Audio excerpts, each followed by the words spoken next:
धन्यवाद सभापति महोदय। राजस्थान स्वास्थ्य विज्ञान विश्वविद्यालय संशोधन अध्यादेश 2025 पे मुझे आपने बोलने का मौका दिया। जैसे ही ये अध्यादेश मेरे हाथ में आया, इसकी पहली लाइन थी कि राजस्थान राज्य में चिकित्सा पर्यटन के बढ़ने के अपार अवसर है, निश्चित रूप से अवसर है और बहुत जरूरी भी है कि हम पर्यटन को बढ़ाएं। पर वर्तमान में हमारी स्थिति क्या है, थोड़ा इस पे भी गौर करने की जरूरत है। मैं बाड़मेर जैसलमेर से आता हूं।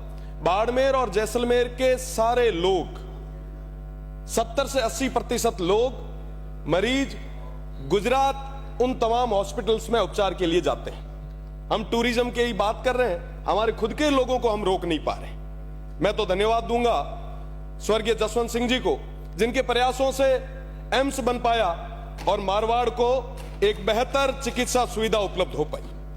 मैं आपको बताना चाहूंगा माननीय मंत्री महोदय, नीति आयोग की एक रिपोर्ट में जो कल पढ़ रहा था, उसमें लिखा हुआ था कि राजस्थान हमारा जो मजबूत और बहुत बड़ा स्टेट है, वो हेल्थ के सेक्टर में 16वें स्थान पे, और हम बात कर रहे हैं कि साहब हम हमारा टूरिज्म बढ़ा रहे हैं। जो स्टेट 16वें नंबर पे है, उसमें टूरिज्म कैसे बढ़ेगा, मैं आपसे ये पूछना चाहता हूं। आप रिम्स बनाएं, जरूरी है एम्स के तर्ज पे हम नवाचार करें। देखो, बकरो वैन उर नाम शेर राखण में वो शेर को नहीं बने। आपको और ज्यादा स्थितियों में सुधार लाने की जरूरत है। मैं आपको बताना चाहूंगा कि केंद्र की एक रिपोर्ट थी, उसके अंदर मैं पढ़ रहा था कि हमारे राजस्थान स्टेट के अंदर लगभग 9,940 जो हमारी संस्थाएं हैं, पीएचसी, उनमें से मात्र 3% है जो उन राष्ट्रीय मानकों पे पूरे तरीके से फिट है। बाकी 97% हवा में है। उसकी जिम्मेदारी कौन लेगा? उसके ऊपर कोई बात नहीं है। हम तो आरयूएचएस को रिम्स बना रहे हैं। अरे भैया, बने कहीं बना दो, पर हेल्थ की जब तक हम पूरे तरीके से उनको मजबूत नहीं करेंगे, तब तक ये बदलाव नहीं आ सकता। एक सीएजी की ऑडिट रिपोर्ट थी।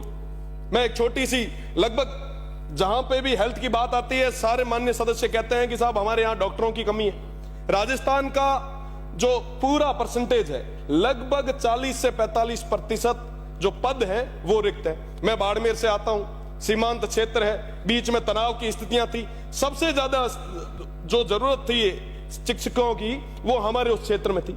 आज सबसे ज्यादा वहां पे पोस्टें खाली पड़ी है, कोई बात करने के लिए तैयार नहीं है। मेरा तो माननीय मंत्री जी से निवेदन रहेगा, रिम्स अपन बनाएं, पर पहले जो हमारा स्ट्रक्चर है उसको हम मजबूत करें। मैं कहना चाहूंगा कि WHO की एक रिपोर्ट थी, उस WHO की रिपोर्ट के अंदर लिखा हुआ था कि 1000 लोगों पे एक डॉक्टर की जरूरत है।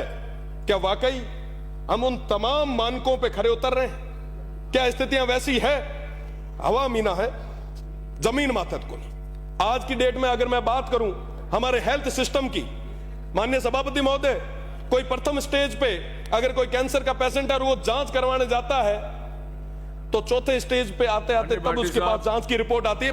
मैं कंक्लूड कर रहा हूं, बोलो आप विचार करें कि चौथे स्टेज का कैंसर उसको जब डिटेक्ट होता है, तब आता है कि हाँ साहब आपके अंदर हुआ है।